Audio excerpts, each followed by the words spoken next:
बिस्मिल्लाहिर्रहमानिर्रहीम। अस्सलामुअलैकुम। आज एक नए वीडियो लेक्चर के साथ Mohammad Sajid.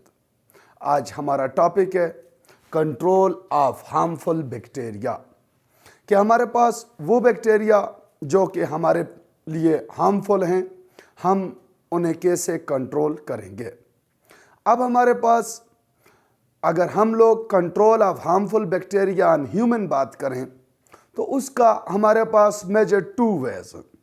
Number 1, internal bacteria को किल करने के लिए हम लोग ड्रग्स यानी एंटीबायोटिक्स का यूज़ करते हैं, और एक्सटर्नल बॉडी के ऊपर बैक्टीरिया को किल करने के लिए हम लोग जो डिफरेंट केमिकल यूज़ करते हैं उन्हें टिपिकली कहा जाता है एंटीसेप्टिक।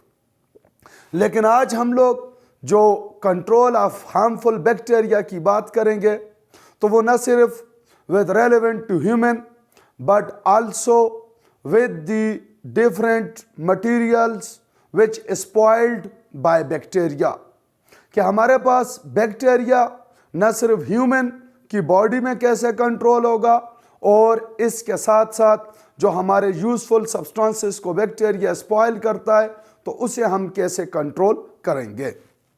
इसके लिए हम लोग 2 मेजर मेथड्स को डिस्कस करेंगे।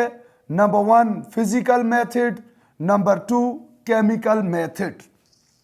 फिजिकल मेथड वो मेथड जिसमें आप फिजिकल एक्शन के through like heat, like filtration, like desiccation, osmotic pressure treatment और रेडिएशन के थ्रू आप अगर बैक्टीरिया को कंट्रोल करें, बैक्टीरिया को किल करें या उसकी ग्रोथ को कंट्रोल करें, तो इसको कहा जाएगा फिजिकल मेथड्स, जिसमें heat treatment, filtration, desiccation, osmotic pressure treatment और रेडिएशन हम लोग डिस्कस करेंगे। लेकिन दूसरा मेथड हमारे पास केमिकल मेथड, जिसमें हम लोग different type of chemicals against different bacteria use करेंगे, like phenolics, halogens, alcohol, heavy metal, formalin या फार्मल्डिहाइड, ग्लूटाल्डिहाइड और इथाइलिन ऑक्साइड। तो चलें स्टार्ट करते हैं। सबसे पहले control of bacteria by treatment of heat. Heat में हमारे पास टिपिकली जब हम वर्ड हीट यूज करते हैं तो वो तो हाई टेम्परेचर के लिए है, लेकिन बैक्टीरिया के कंट्रोल में हम दोनों तरह की हीट्स को या दोनों तरह के टेम्परेचर, हाई टेम्परेचर और लो टेम्परेचर को यूज करेंगे। तो सबसे पहले हमारे पास हीट ट्रीटमेंट हाई टेम्परेचर पे 2 types of heat treatment majorly. Number 1 moist heat, number 2 dry heat. Moist heat वो हीट जिसमें आपके पास जो ट्रांसमिशन ऑफ हीट हो वो थ्रू लिक्विड हो, थ्रू स्पेशली वाटर हो। जैसे मॉइस्ट हीट की सबसे कॉमन एग्जांपल हमारे पास स्विमरिंग या पाउचिंग, या तो सबसे कॉमन एग्जांपल स्टीम, कि आप जो है स्टीम के थ्रू जब हीट प्रोवाइड करें और उससे बैक्टीरियल कंट्रोल करें। ड्राई हीट डायरेक्ट आप फ्लेम के थ्रू जो है वो हीट प्रोवाइड करें, उसे हम लोग कहेंगे ड्राई हीट। अब हमारे पास अगर हम लोग यहां पे इन दोनों का कंपैरिजन देखें तो moist heat that type of heat which is responsible for coagulation of protein in bacterial cell. वो हीट जिसकी वजह से ग्लोबुलर प्रोटीन स्पेशली बैक्टीरिया के एंजाइम स्पेशली कोगुलेट हो जाएं यानी डीनेचर हो जाएं, और उस एंजाइम डीनेचुरेशन की वजह से बैक्टीरियल सेल की डेथ हो, उसे कहेंगे मॉइस्ट हीट। लेकिन ड्राई हीट में चूंकि ये डायरेक्ट आपके पास हीट कनेक्शन होगा, इसलिए chemical constitute of bacterial cell oxidise. जब ऑक्सीडेशन ऑफ केमिकल कॉन्स्टिट्यूट्स हो तो वो हमारे पास होगी ड्राई हीट। अब हमारे पास moist heat is more effective than dry heat. क्यों? क्योंकि ये heat direct penetrate into bacterial cell और टिश्यू और एनीथिंग एल्स। टिश्यू की मैंने बात की मल्टी सेलुलर ऑर्गेनिजम्स में। अब हमारे पास अगर हीट की बेस पे हम टिपिकली बैक्टीरिया को डिस्कस करें तो अगर आप 100 और more degree centigrade for just 10 minute provide करें to vegetative cell of bacteria, then the bacterial cell will be kill. Simple सी बात है कि आप अगर for 10 minutes more than 100 degree centigrade temperature provide करें तो एक कॉमन बैक्टीरियल सेल की क्या हो जाएगी? डेथ। बैक्टीरियल सेल आपके पास हो जाएगा किल। लेकिन on the basis of heat हमारे पास मेजर 2 प्रोसेस हैं जिसके जरिए हम बैक्टीरियल हार्मफुल बैक्टीरिया को कंट्रोल कर सकते हैं। Number 1 pasteurisation, number 2 sterilisation. अब पास्चुराइजेशन वो प्रोसेस जिसमें through heat bacterial growth control, ये आपके पास वो अमाउंट ऑफ हीट है जिस पे Aldous bacterial death, bacteria kill तो नहीं होगा लेकिन बैक्टीरियल ग्रोथ कंट्रोल हो जाएगी। चूंकि ये प्रोसेस पहली दफा लुईस पास्चर ने पढ़ा तो उसके नाम पे इसका नाम पड़ गया pasteurisation.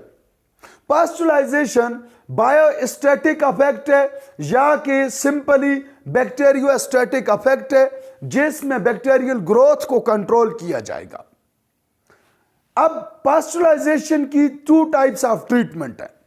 Number 1 HTST, H for high, T for temperature, S for short और T for time. High temperature short time treatment, इसमें आप टेम्परेचर को ऑब्वियसली बढ़ाएंगे फॉर शॉर्ट टाइम, लेकिन ये जो इसका नाम है वो दूसरी टाइप के कंट्रास्ट में इतना हाई टेम्परेचर नहीं होगा जितना उसमें होगा। जरा देखते हैं। High temperature short time treatment में 72 degree centigrade provide for 15 minutes. तो जब आप 72 डिग्री सेंटीग्रेड टेम्परेचर किसी भी बैक्टीरियल कंटेनिंग मटेरियल को प्रोवाइड करेंगे फॉर 15 मिनट तो उसमें बैक्टीरियल ग्रोथ के ऊपर स्टॉप आ जाएगा। बैक्टीरिया के लिए ये अनफेवरेबल कंडीशन होगी, बैक्टीरिया अपनी ग्रोथ नहीं कर सकेगा। लेकिन दूसरी जो टाइप है UHT, अल्ट्रा हाई टेम्परेचर या अल्ट्रा हीट ट्रीटमेंट। यहां पे अल्ट्रा हीट ट्रीटमेंट में आल्दो के नाम तो इसका शॉर्ट टाइम ट्रीटमेंट है, लेकिन अल्ट्रा हाई हीट ट्रीटमेंट में जो टेम्परेचर है वो है अल्ट्रा हाई है। यानी यहां पे टेम्परेचर था 72, यहां पे आप प्रोवाइड करेंगे 140 degree centigrade just for only 3 seconds. तो याद रखें कि नाम के लिहाज से तो high temperature short time treatment में जो टाइम है वो 15 सेकेंड है, लेकिन अल्ट्रा हाई टेम्परेचर ट्रीटमेंट में टाइम जो है वो आपके पास 3 सेकेंड है। नाम इसमें शॉर्ट टाइम है, लेकिन इनफैक्ट चूंकि इसमें अल्ट्रा हीट 140 डिग्री सेंटीग्रेड जब आप देंगे तो टाइम जस्ट 3 सेकेंड रिक्वायर्ड होगा। सिमिलरली स्टरलाइजेशन में भी आप देंगे तो हीट प्रोवाइड करेंगे, लेकिन यह कॉमन सी टर्म है sterile. Sterile mean germ free. तो जर्म फ्री तभी होंगे जब बैक्टीरिया कंप्लीटली किल होगा। तो जब आप टेम्परेचर प्रोवाइड करें उस टेम्परेचर के रिजल्ट में कोई भी आपका डिवाइस, कोई भी bacteria containing material completely germ free, completely bacteria free हो जाए because of death, because of killing of bacteria, उस प्रोसेस को कहेंगे स्टरलाइजेशन। अब स्टरलाइजेशन थ्रू हीट बहुत सारी जगहों पे अप्लाई होता है। जैसे आप लोग अक्सर ये जो लैब में यूज होने वाले, स्पेशली टिश्यू कल्चर लैब में यूज होने वाले डिवाइसेस होते हैं तो उन्हें भी आप स्टीराइल करते हैं, लेमिनर फ्लो हुड वगैरह में, ऑटोक्लेव में। इसी तरह हमारे पास इसके लिए आसान फार्मूला है कि 170 degree centigrade provide for 2 hours. अगर आप 170 डिग्री सेंटीग्रेड किसी भी हीट टॉलरेंट मटेरियल को फॉर 2 आवर्स प्रोवाइड करेंगे तो उसमें मौजूद ऑलमोस्ट बैक्टीरिया की डेथ हो जाएगी। लेकिन इसके लिए लाजिम है कि जो आपका मटेरियल है, जो आपका डिवाइस है, वो हीट टॉलरेंट होना चाहिए। ऐसा ना हो कि 170 डिग्री सेंटीग्रेड जब आप प्रोवाइड करें और वो भी फॉर 2 आवर्स, तो आपका device on self he damage हो जाए। तो ऐसी सूरत जिसमें आपके पास कोई भी आपका मटेरियल हीट टॉलरेंट नहीं है, तो फिर आप उसमें लो टेम्परेचर ट्रीटमेंट भी कर सकते हैं। लो टेम्परेचर ट्रीटमेंट में आपके पास होगा बैक्टीरियोस्टैटिक इफेक्ट, यानी बैक्टीरियल ग्रोथ कंट्रोल होगी। लो टेम्परेचर पे मोस्टली बैक्टीरियल डेथ रेयरली होती है, लेकिन मोस्टली बैक्टीरियल ग्रोथ कंट्रोल होती है। जैसे for example between 0 to 7 degree centigrade bacteria stop it's growth. तो जब बैक्टीरिया अपनी ग्रोथ, बैक्टीरिया अपनी सेल डिवीजन स्टॉप करेगा, तो वो होगा इसका बैक्टीरियोस्टैटिक इफेक्ट। अब बहुत सारे ऐसे ऑब्जेक्ट, बहुत सारे ऐसे मटेरियल होते हैं जिसमें ईदर हाई और low temperature both affect on specific material. जैसे हमारे पास बहुत सारी एंटीबॉडीज, एंजाइम या वैक्सीन्स हैं। अब हमारे अगर एंजाइम्स, एंटीबायोटिक या वैक्सीन है, तो उनको ना तो हम हाई टेम्परेचर ट्रीटमेंट दे सकते हैं और ना बहुत ज्यादा, स्पेशली एंजाइम को लो टेम्परेचर ट्रीटमेंट दे सकते हैं। ऐसी सूरत में हम फिजिकल मेथड में दूसरी एप्लीकेशन, दूसरा पाथवे, दूसरा मेथड यूज करेंगे, फिल्ट्रेशन। फिल्ट्रेशन कब यूज करेंगे? When our material is heat sensitive like enzyme, antibodies and vaccine. अब फिल्ट्रेशन की कॉमन एग्जांपल है, जैसे आपने वायरस डिस्कवरी में एक कॉमन फिल्टर पेपर पढ़ा था, पोर्सिलाइन फिल्टर पेपर, जिसमें से बैक्टीरिया पास नहीं हो सकता। तो ऐसा फ्लूइड जो कि या कोई भी गैसियस फॉर्म में या लिक्विड फॉर्म में आपका पास मटेरियल हो, जिसमें आपको चांस है कि it may be contain bacteria, but that liquid or gaseous material is heat susceptible, then you will use a filter paper या different type of advanced filter which are responsible to filter the bacteria and fluid or gas become bacteria free। तो filtration के through भी आप objects को जो है वो bacteria free बना सकते हैं। नेक्स्ट नंबर पे हमारे पास है डेसिकेशन। ये बड़ा सिंपल सा और बड़ा कन्वेंशनल मेथड है, आप सब लोग इससे बखूबी वाकिफ हैं। ये आपके पास है ड्राइंग मेथड या ड्राइंग प्रोसेस, कि आप जो है चीज़ों को जब डिहाइड्रेट करें यानी ड्राई करें। आप लोग देखते हैं मार्केट के अंदर बहुत सारी चीज़ें फ्रेश फॉर्म में जब अवेलेबल हों तो आप उन्हें लॉन्ग टाइम के लिए प्रिजर्व नहीं कर सकते, लेकिन मार्केट के अंदर बहुत सारी चीज़ें ड्राई फॉर्म के अंदर फॉर लॉन्ग टाइम प्रेजेंट होती हैं, जिसकी common example for example dry fruits हैं। वो ड्राई फ्रूट में से आप जब वाटर एक्सट्रैक्ट कर देंगे तो बैक्टीरियल ग्रोथ के लिए मॉइस्चर या वाटर जब अवेलेबल नहीं होगा तो बैक्टीरिया वहां पे ग्रो नहीं करेगा, इसलिए उस मटेरियल की स्पॉइलिंग या उस मटेरियल की डैमेजिंग नहीं हो सकेगी। तो डेसिकेशन में सिंपली आप जो है वो डिफरेंट मटेरियल्स को ड्राई करके उनमें से वाटर को रिमूव करके, वाटर एक्सट्रैक्ट करके, फिर उन्हें वाटर फ्री जब बना देते हैं तो वहां पे बैक्टीरिया ग्रो नहीं कर सकता। नेक्स्ट नंबर पे भी अगेन बड़ा सिंपल सा प्रोसेस है, ऑस्मोटिक प्रेशर ट्रीटमेंट। ये ऑस्मोटिक प्रेशर ट्रीटमेंट आप लोगों ने अक्सर ऑब्जर्व किया होगा कि ये जो हमारे पास डिफरेंट हाइट्स या different type of animal skins होती हैं, तो आपने देखा होगा इनके ऊपर अक्सर साल्ट स्प्रे किया जाता है, यानी कि जो बैक्टीरिया है उस बैक्टीरिया के इर्द गिर्द जब आप यूज करेंगे साल्ट, तो साल्ट की वजह से वो मीडियम हो जाएगा हाइपरटॉनिक।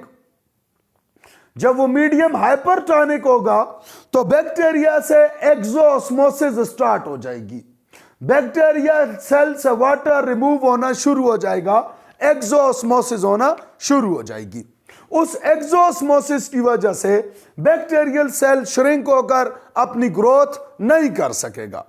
इसलिए ऑस्मोटिक प्रेशर में, ऑस्मोटिक प्रेशर ट्रीटमेंट में जब आप साल्ट यूज करेंगे तो to develop hypertonic media around the bacterial cell, in result of which exosmosis यानी loss of water takes place from bacterial cell. Therefore due to the loss of water from bacterial cell, bacteria cell can not grow. Next number पे हमारे पास physical method में use of radiation है। हम different electromagnetic waves को use कर सकते हैं टू किल और टू कंट्रोल द बैक्टीरिया, लेकिन इसका ड्रॉबैक भी है कि इन रेडिएशन के रिजल्ट में म्यूटेंट बैक्टीरिया प्रोड्यूस हो सकते हैं। लेकिन फिर भी हम लोग जो है वो 3 टाइप ऑफ रेडिएशन यूज कर सकते हैं। Number 1 ionizing radiation, number 2 UV light यानी ultraviolet radiation, number 3 microwaves radiation. Simply ये वो रेडिएशंस होंगी जिनकी वेवलेंथ आपके पास लेस देन 300 नैनोमीटर है। चूंकि जिस रेडिएशन की जितनी कम वेवलेंथ होगी उसमें उतनी ज्यादा हीट होगी। आप लोगों ने फिजिक्स में भी और बायोएनर्जेटिक्स के चैप्टर में भी पढ़ा कि wavelength is inversely proportional to energy. तो वेवलेंथ जितनी कम होगी उसमें एनर्जी उतनी ज्यादा होगी। उस एनर्जी के बदले रेडिएशन में एनर्जी की वजह से बैक्टीरियल सेल की ग्रोथ कंट्रोल होगी। तो यहां तक था फिजिकल मेथड। अब नेक्स्ट नंबर पे सेकंड मेथड जिसमें हम केमिकल यूज करेंगे यानी केमिकल मेथड।